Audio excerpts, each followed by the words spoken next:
Evangelho também nesse ponto. Nós vamos mostrar como que os relacionamentos são destruídos por causa do pecado, como o pecado adentra a história, não é, da humanidade. Lembra que nós estamos estudando o livro de Richard Phillips, né, que é intitulado, a tradução básica é Holding Hands, em inglês seria Holding Hands, Holding Hearts, que seria como se fosse segurando a mão, apegando seu coração, alguma coisa nesse sentido. E aí o princípio é como a Escritura descreve os relacionamentos. O que é que a Bíblia tem para ensinar sobre namoro ou sobre corte? Lembra que no primeiro estudo, que faz bastante tempo, sobre esse assunto, nós mostramos que não há esse termo namoro na Bíblia, nem mesmo corte. O que nós vamos ter que estabelecer é como o momento antes do casamento, entre o conhecimento e o casamento, o que é que nós podemos aprender à luz da Escritura, como deve processar e como isso deve acontecer, tá certo? Uma pergunta que é fácil de responder, mas que precisa ser feita, né? Por que os relacionamentos são tão difíceis hoje? Por que os relacionamentos são tão difíceis hoje? Então a resposta ela está em Gênesis 3. O problema é o pecado. Certo? Então, por que os relacionamentos são tão difíceis hoje? A resposta está em Gênesis, no capítulo 3. A resposta simples, o problema é o pecado. Né? Veja, no primeiro momento, quando a serpente engana a mulher, ela vai persuadi-la a desejar e depois comer do fruto da árvore do conhecimento do bem e do mal, como está registrado na Escritura. Né? Então, agora, Adão tinha um dilema, que ele tinha que fazer uma escolha, tá certo? O pecado havia entrado, a sua esposa havia comido, e ele tinha que escolher o caminho que iria seguir. Então, ele deve pensar, não é? O seguinte, eu vou obedecer a Deus ou eu vou perder a minha amada? Ou eu vou me colocar em rebelião contra Deus, ou eu vou me colocar em rebelião contra a minha amada. A escolha foi essa, entre o dom e aquele que dá o dom, isto é, o dom e o doador. Entre a esposa e aquele que deu a esposa. A escolha foi feita. Ele ficaria com Eva ou com o Criador bendito. Nós sabemos que ele comeu do fruto da árvore do conhecimento do bem e do mal. Gênesis 3:6 vai nos dizer, né, que assim que Eva comeu, deu também do fruto a ele e ele comeu. Ele escolheu e a sua escolha foi inequívoca. Ele imediatamente fez o que a sua esposa fez. Nós sabemos muito bem que Adão estava errado, né? Nós não temos que escolher entre o dom e o doador. Satanás usou Eva para poder chegar a Adão, obviamente. Ao invés de pedir o socorro a Deus para que ele pudesse ajudá-lo, ele se entregou a um sentimento por causa de sua esposa. É interessante notar que essa é uma expressão usada por Herman Bavinck, não é desse livro, ele diz isso, ele diz, ora, a mulher pecou porque amou mais a sabedoria do que a Deus, e o homem pecou porque amou mais a mulher do que a Deus. Esse é o entendimento. Não é? Ela amou mais a sabedoria do que a Deus, e ele amou mais a sua esposa do que a Deus. Adão se voltou de Deus, e é por isso que ele caiu em pecado. O que é pecado, segundo essa estrutura que nós lemos aqui? Pecado é a rejeição da autoridade de Deus. Pecado é baseado na negação da bondade e da verdade de Deus. Pecado envolve idolatria. Segundo esse texto, pecado é a rejeição da autoridade de Deus. Pecado é baseado na negação da bondade e da verdade de Deus. E pecado envolve idolatria. Nesse caso específico, Adão deu a Eva o lugar que ele deveria ter reservado apenas, unicamente para Deus. Unicamente para Deus. Em última instância, irmãos, é duro dizer isso, ele fez da sua esposa o objeto da sua adoração. Ele fez dela o objeto da sua adoração. Adão se virou de Deus, né? Então ela deveria ser, a partir daquele momento, a fonte das bênçãos na sua vida. Eva nunca foi feita para ser a fonte das bênçãos. Ela foi feita para ser uma auxiliadora. O texto diz, adequada, idônea para ele. Ela não foi feita para ser uma deusa, mas uma auxiliadora idônea para ele. Podemos então só frisar isso mais uma vez. Pecado é a rejeição da autoridade de Deus, a negação da verdade e da bondade de Deus. Adão pecou, podemos afirmar, adorando Eva no lugar de Deus. Ela passou a ser a fonte da sua alegria. Os dois se voltam da presença de Deus, né? Satanás estabeleceu um princípio que diminuiu, desgastou, né, o relacionamento entre eles dois.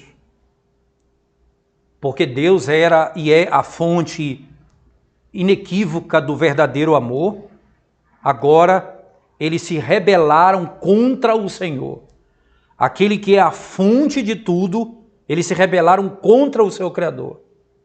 E Satanás, enganando-os, fez com que um olhasse para o outro como sendo a fonte de toda a bênção, de todo o benefício. Um olhando para o outro como sendo a fonte de todo o benefício. E isso, sem dúvida, foi a grande tragédia no que diz respeito a esse tópico, não é? Ora, lembra que a serpente disse à mulher, se você comer do fruto dessa árvore, vocês serão iguais a Deus. Nós sabemos que era uma grande mentira, como todas as outras que ela contou. Porque nenhum homem, ninguém é capaz de satisfazer as nossas necessidades e nos fazer feliz. Ninguém é capaz de dar felicidade plena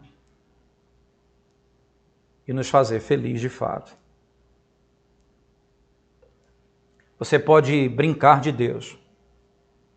Você pode olhar e esperar no outro para que o outro venha prover para vocês bênçãos que somente Deus pode dar. Mas depois da queda de Adão e de Eva, o pecado mostrou como ele se rebela e como ele é rebelião contra Deus.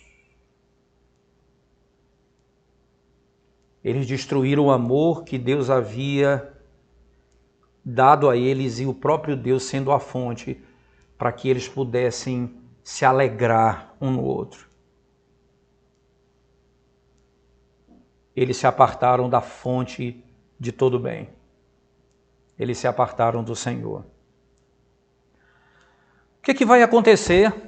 Imediatamente um olha para o outro como sendo aquele que vai socorrer as suas necessidades e começam então a tentativa de melhoria. Vamos vestir folhas de figueira e vamos apontar o defeito um do outro.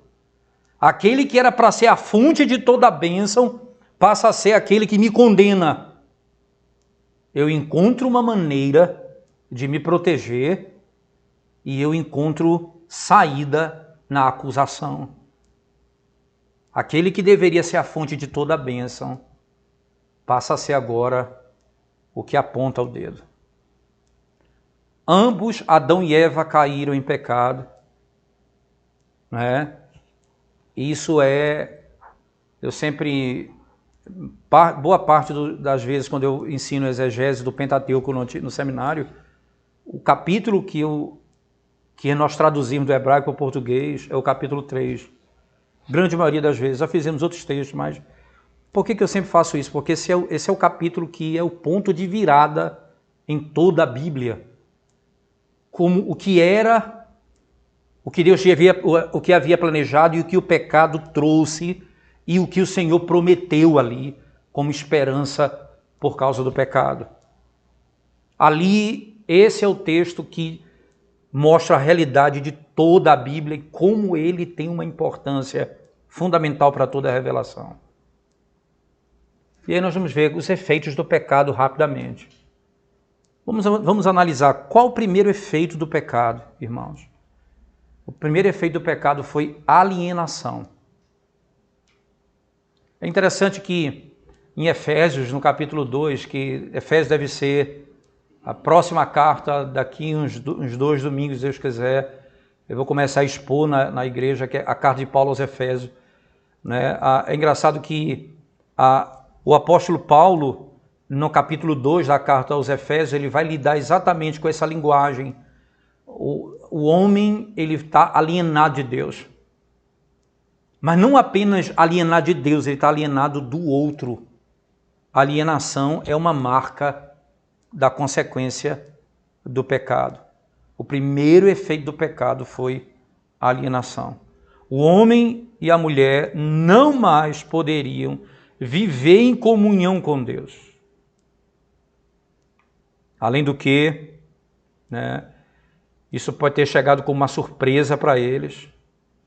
Eles não poderiam usufruir do relacionamento como eles tinham e usufruíam antes da queda. Eles não eram mais puros, eles não eram mais inocentes. Gênesis no capítulo 3, verso 7, nós ouvimos o seguinte: então os olhos de ambos foram abertos e eles perceberam que estavam nus. E eles fizeram folhas de figueira e se cobriram com elas.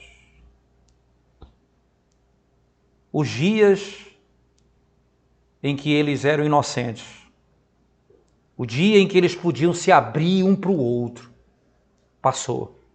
Adão e Eva agora tinham alguma coisa para esconder, alguma coisa para cobrir, alguma coisa estava errada na sua essência.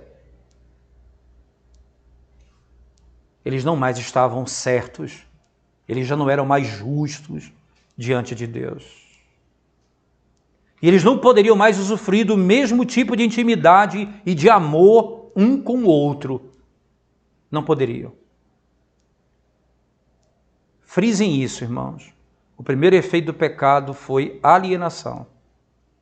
O homem e a mulher não poderiam mais viver em comunhão com Deus, porque eles não poderiam mais usufruir da comunhão anterior um com o outro, da comunhão que eles tinham antes da queda. Antes de Deus entrar em cena, não é? E é engraçado isso, e o tempo passou e eles estão ali falando com a serpente até a queda entrar, até eles caírem em pecado. Então Deus aparece na cena. E o resultado do pecado agora se mostra em todas as suas consequências trágicas. No verso 8 e o verso 9 do capítulo 3. Preste bem atenção, irmão. Gênesis, capítulo 3, verso 8 e 9. Veja o que diz o texto sagrado. Quando ouviram a voz do Senhor Deus, que andava no jardim pela viração do dia, esconderam-se da presença do Senhor Deus, o homem e sua mulher, e por entre as árvores do jardim. E chamou o Senhor Deus ao homem e lhe perguntou: Onde estás? Aí Adão responde, verso 10 e 11. Ele respondeu: Ouvi a tua voz no jardim, e porque estava nu, tive medo e me escondi. Perguntou-lhe Deus: Quem te fez saber que estavas nu? Comeste da árvore de que te ordenei que não comesse? A árvore que Deus havia ordenado para não comer, Adão havia comido. A árvore do conhecimento do bem e do mal. Nós vivemos numa época, irmãos, em que as pessoas buscam novas experiências. E elas dizem o seguinte: as novas experiências vão nos levar à liberdade. Se você se mantém numa vida aprisionada, você vai sucumbir, as pessoas dizem. Mas só que agora, irmãos, a realidade é bem diferente quando chega no que diz respeito ao pecado. O conhecimento do pecado, não é? O conhecimento do pecado através da experiência não é uma bênção. O conhecimento do pecado através da experiência não é uma bênção. Conhecer o pecado como uma verdade teológica nas Escrituras é uma coisa. Conhecer o pecado pela experiência não é uma bênção. A única coisa que Adão ganhou do fruto proibido foi a culpa do seu pecado e a perda do seu relacionamento com Deus. Agora, em pecado, nu, não é? Ele se encontra. E o pecado agora é a fonte da vergonha que ele vai ter que carregar. E a presença do santo Deus ali era uma ameaça para ele. Quando eu ouvi a tua voz,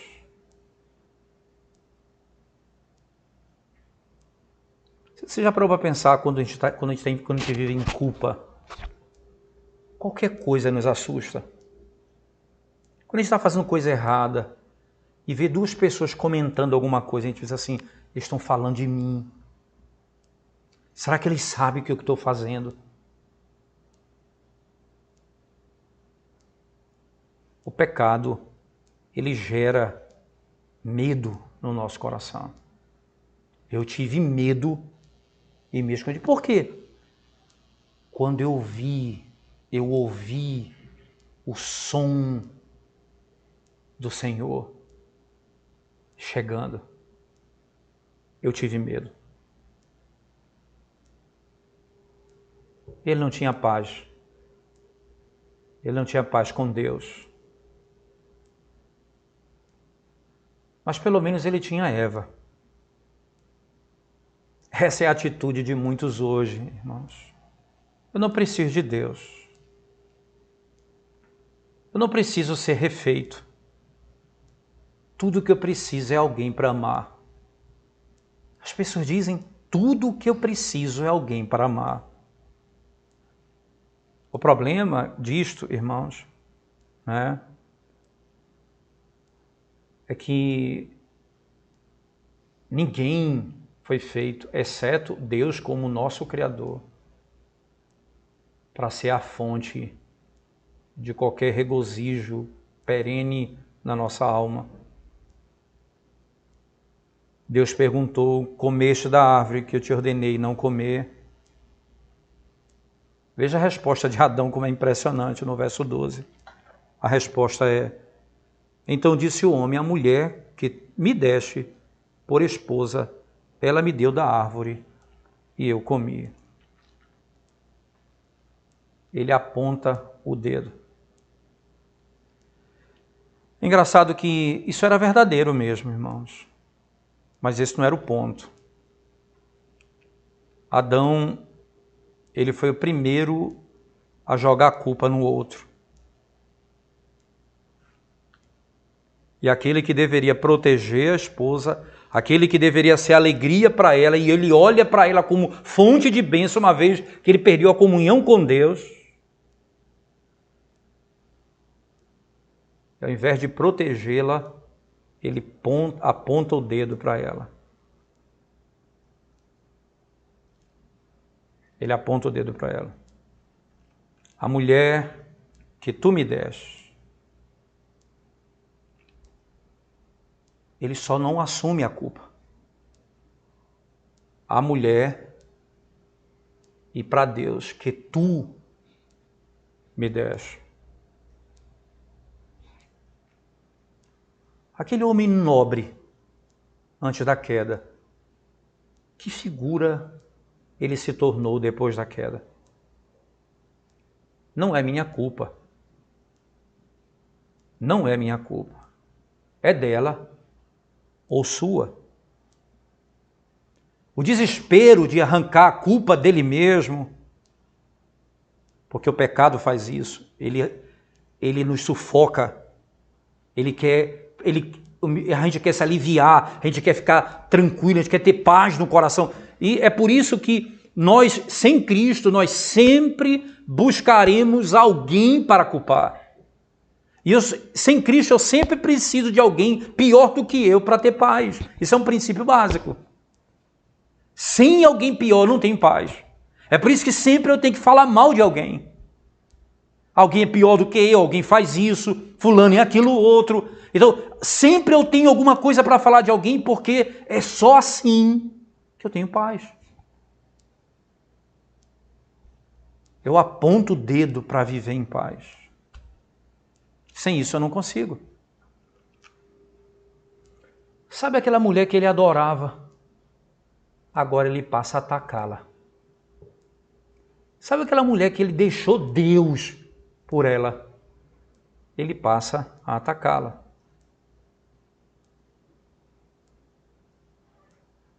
E Deus pergunta a ela, o que fizeste no verso 13?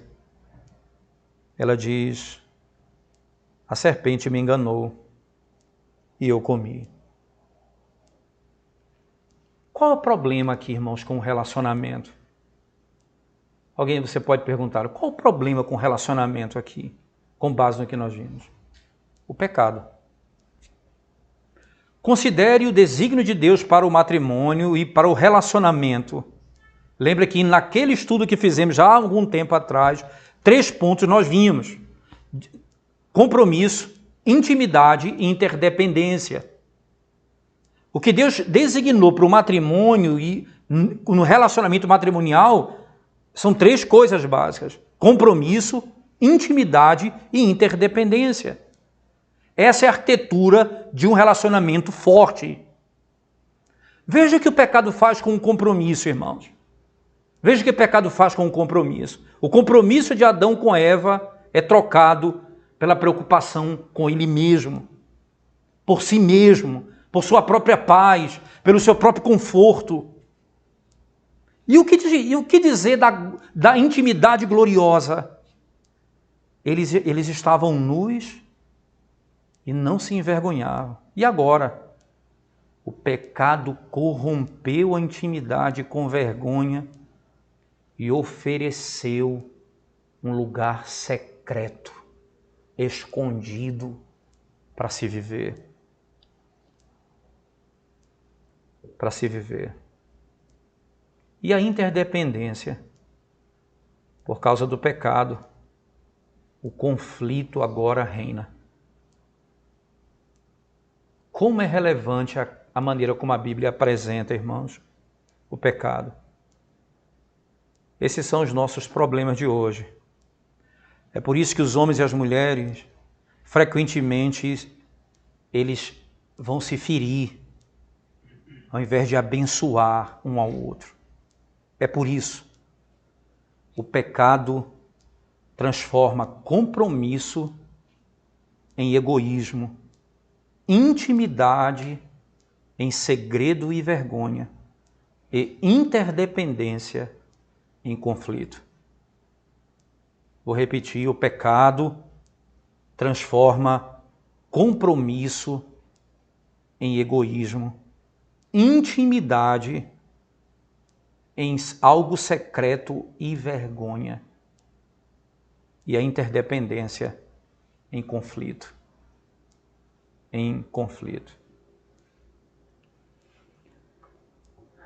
Todo cristão deveria olhar para o que está escrito em Gênesis 3, verso 14 e 15. Vamos lá, por favor, irmãos. Gênesis 3, verso 14 e 15. Diz assim: Então o Senhor Deus disse à serpente: Visto que isto fizeste, maldita és entre todos os animais domésticos e o és entre todos os animais selváticos. Rastejarás sobre o teu ventre e comerás pó todos os dias da tua vida. Porém, inimizade entre ti e a mulher, entre a tua descendência e o seu descendente. Este te ferirá a cabeça e tu lhe ferirás o calcanhar. Todo cristão deveria buscar as grandes promessas da graça de Deus nesse verso. Deus promete hostilidade entre o mal e a sua descendência, e a mulher e a sua descendência. Isso vai descrever, irmãos, aquilo que vai revelar o caminho do maligno e da ação do maligno na história da humanidade, né? Porque sempre ele vai buscar distorcer o projeto que Deus estabeleceu. E agora com um grande ponto de contato: o homem caído, o pecado que habita no coração do homem. O que é que Deus faz para trazer promessa nesse princípio? Ele aponta um único descendente que virá. Nenhum outro senão Jesus Cristo. Ele especialmente vai se opor a Cristo frontalmente, até mesmo levando, como diz a história, para a cruz do Calvário. Você sabe que lá na cruz, como diz o autor da carta aos Hebreus, na sua morte ele destruiu aquele que tem o poder da morte, a saber, o diabo. E lembre-se que em Gênesis 3,15 diz: Este te ferirá o calcanhar e ele esmagará a cabeça.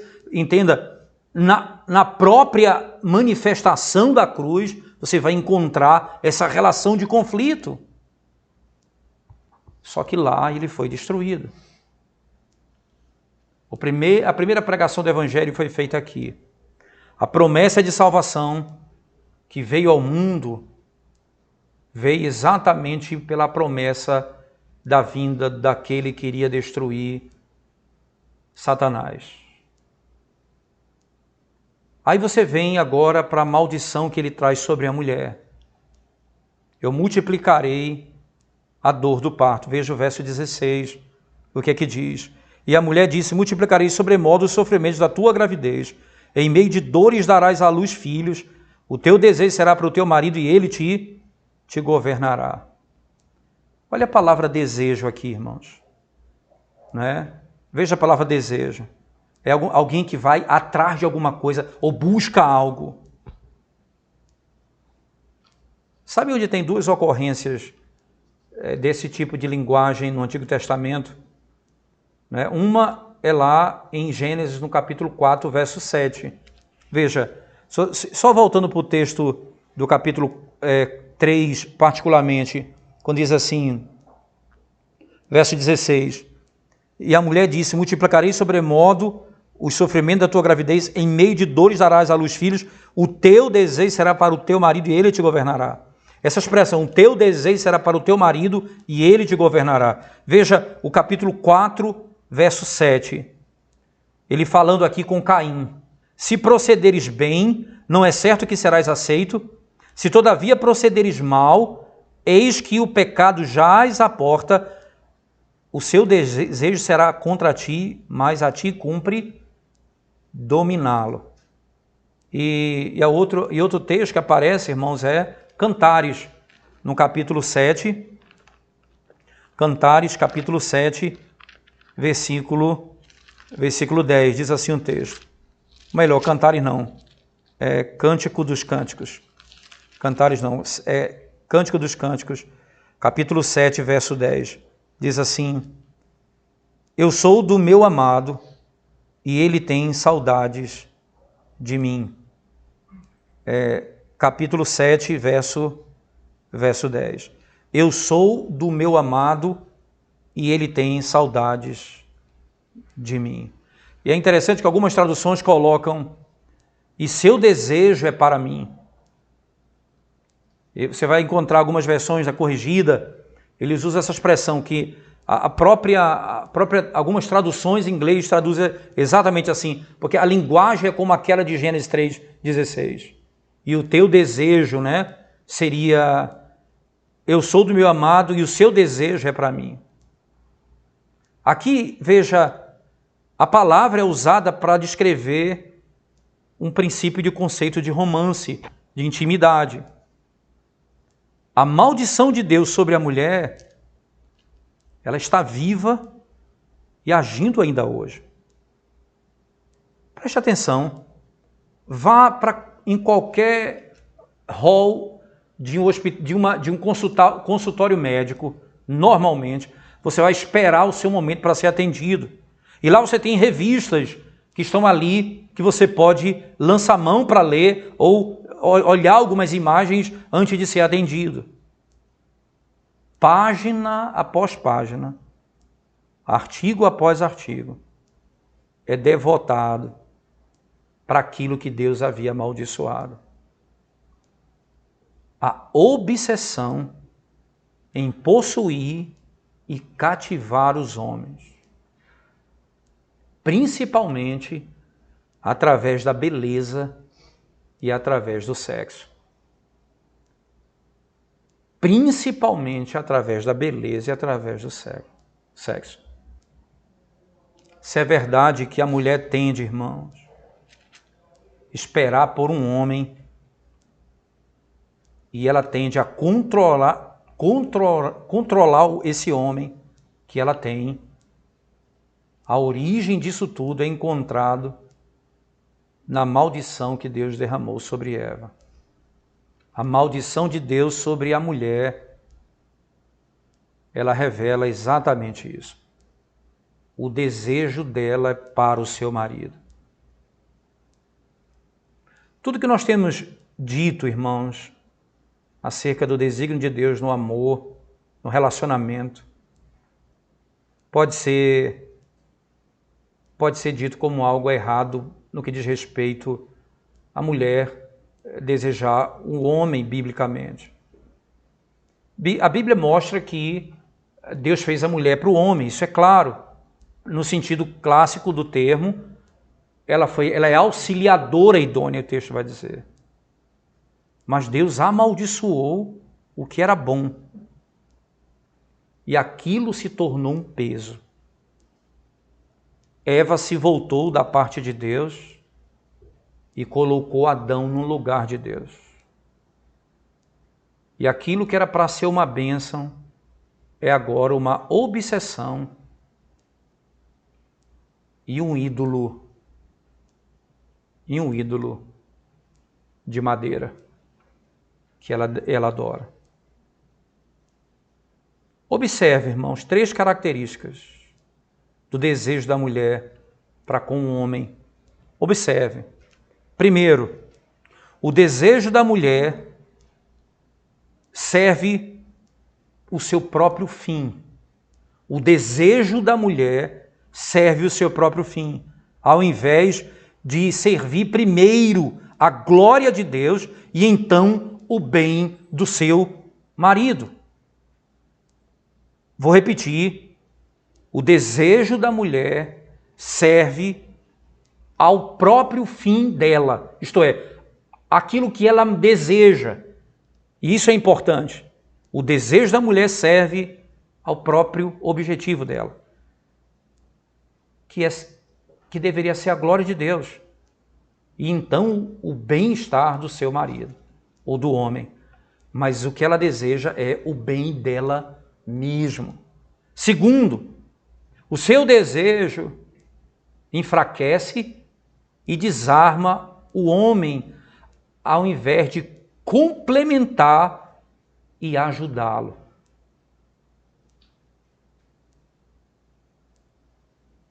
Porque ela passa agora a ser o cabeça. Ela quer ser seguida por ele. Então, ela sexualmente, como ela se veste, ela quer atrair. O homem vai segui-la.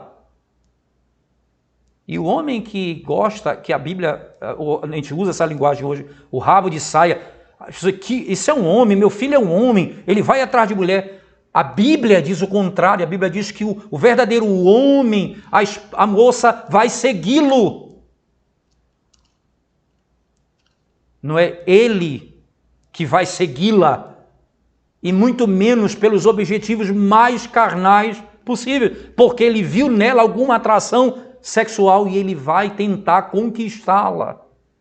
O desejo não é esse dela? Então ela opera tudo o que ela pode externamente para alcançar o seu objetivo.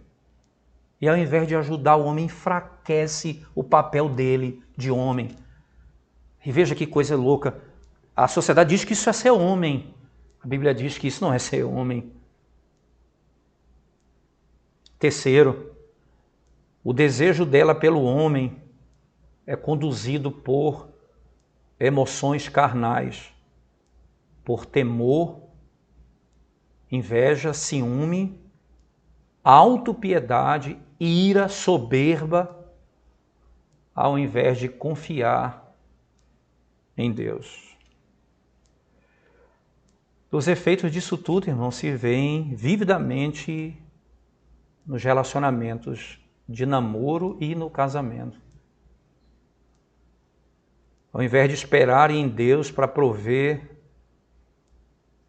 por suas necessidades, as necessidades de um companheiro, as mulheres são tentadas a manipular um homem, a se relacionar, e uma vez que eles se relacionam, eles são capturados para o casamento.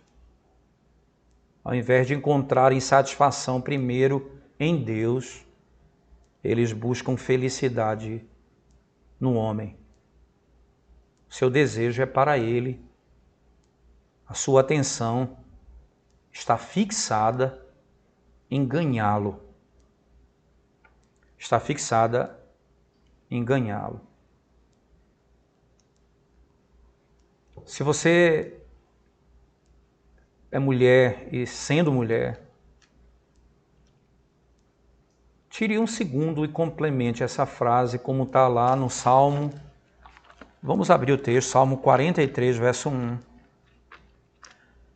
E você, tanto intimamente, você vai responder isso. Salmo de número 43, verso 1. Veja o que o texto sagrado diz, irmãos. Desculpe, é o Salmo 42, verso 1. Como suspira a corça pelas correntes das águas, assim, por quem suspira minha alma?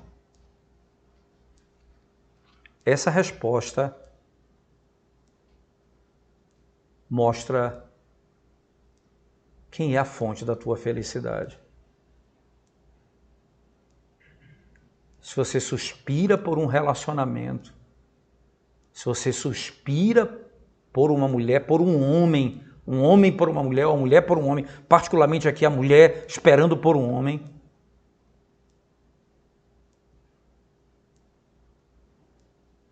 você está experimentando, se esse é o teu desejo, você está experimentando as consequências da maldição do pecado. a mulher foi feita para ser auxiliadora do homem, mas não para ser o adorador dele. Se você busca o teu último, a última felicidade, a felicidade última em um relacionamento com um homem, você é culpado de idolatria. Deus é o seu primeiro marido. Somente fazendo Deus o teu primeiro marido, você pode desejar um homem de maneira bíblica. De maneira bíblica.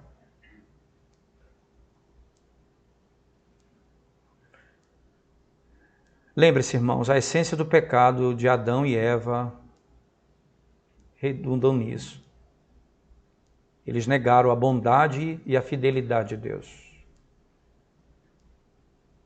Então eles fizeram um Deus, um do outro, no lugar do verdadeiro Deus.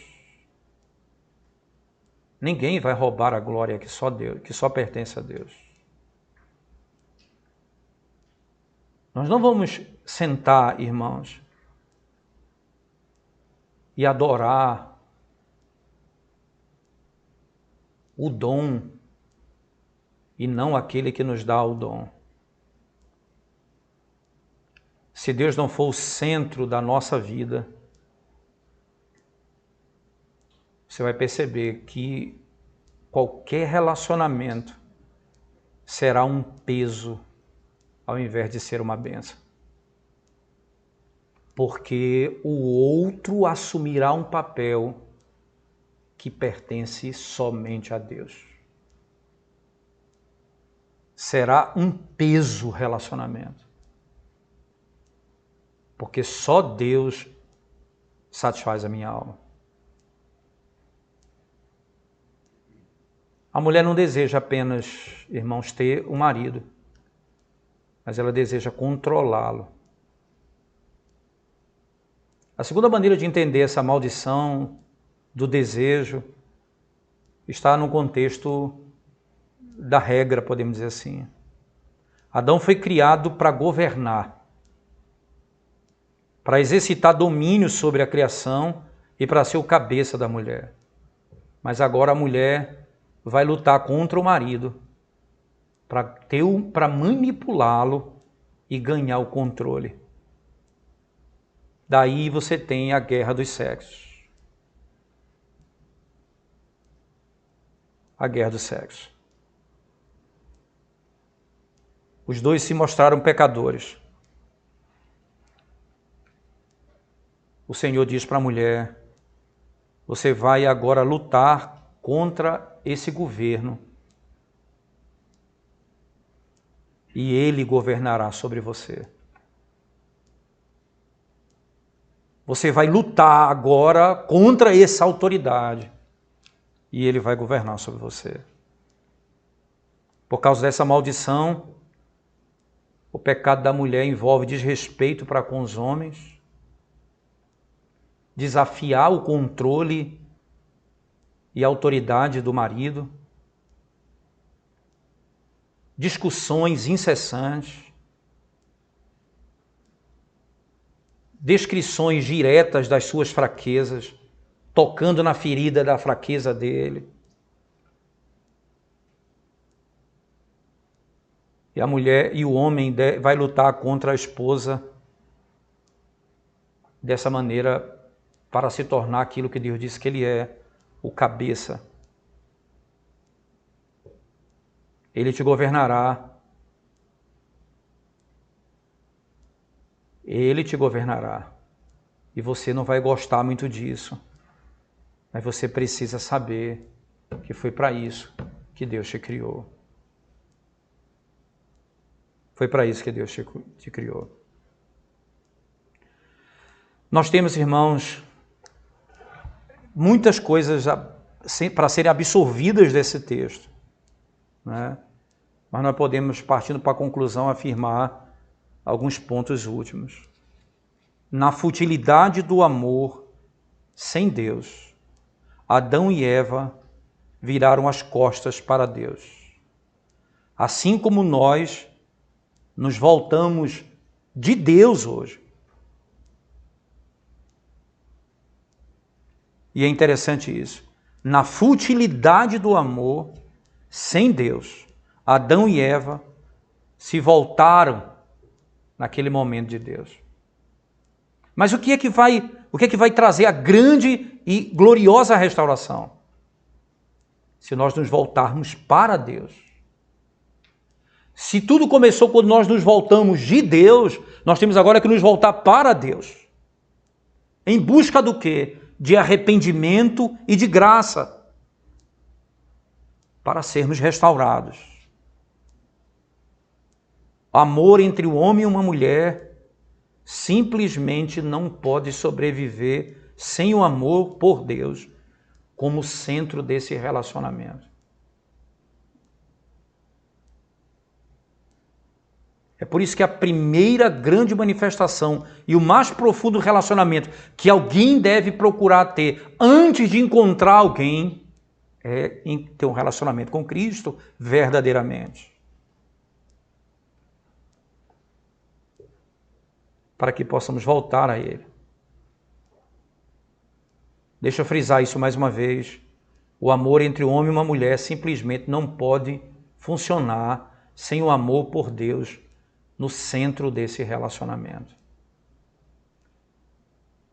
E aí, por último, Gênesis 3 termina com os versos 23 e 24, quando diz assim, vamos dar uma olhada lá, por favor, capítulo 3 de Gênesis, versos 23 e 24.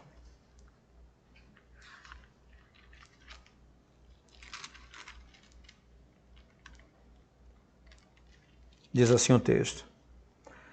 O Senhor Deus, por isso, lançou fora do jardim do Éden, a fim de lavrar a terra de que fora tomado.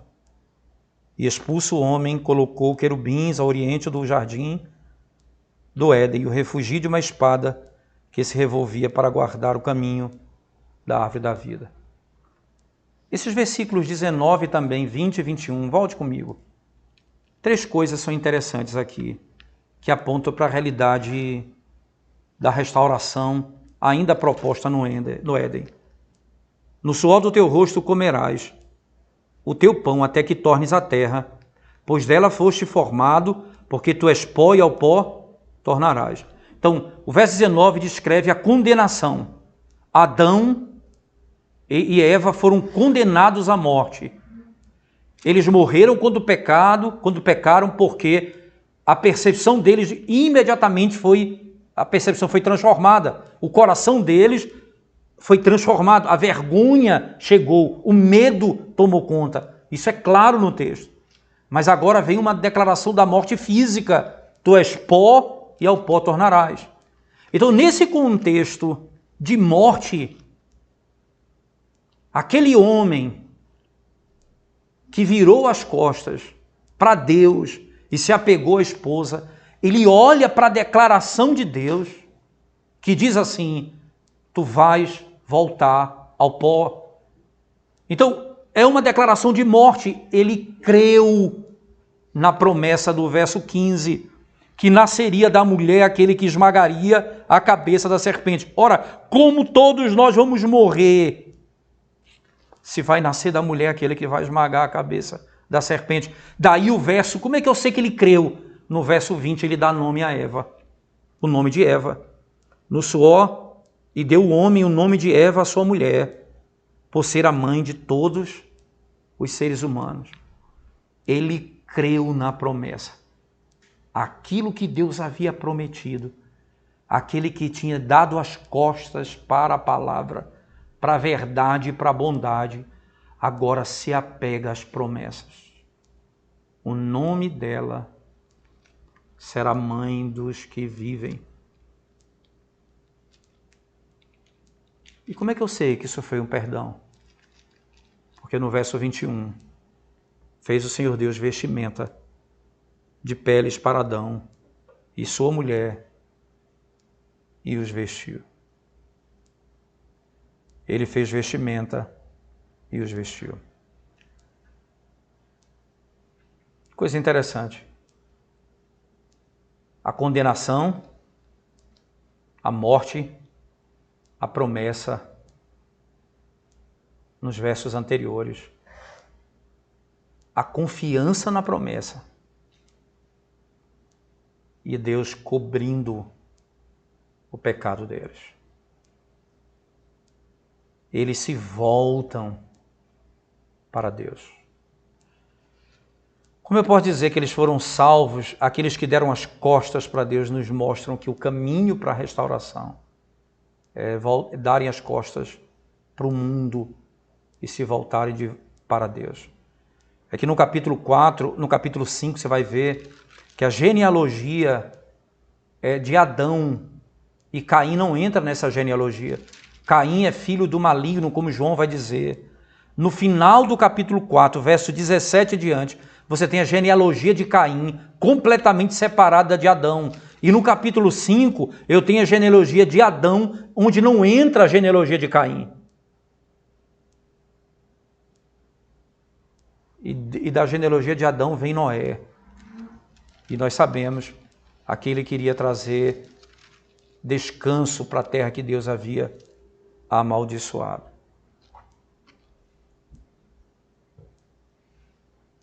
O que o Senhor está fazendo agora, nos ensinando, irmãos, o Senhor vai vesti-los. Deus restaurou o homem e a mulher para Ele mesmo. Que coisa interessante.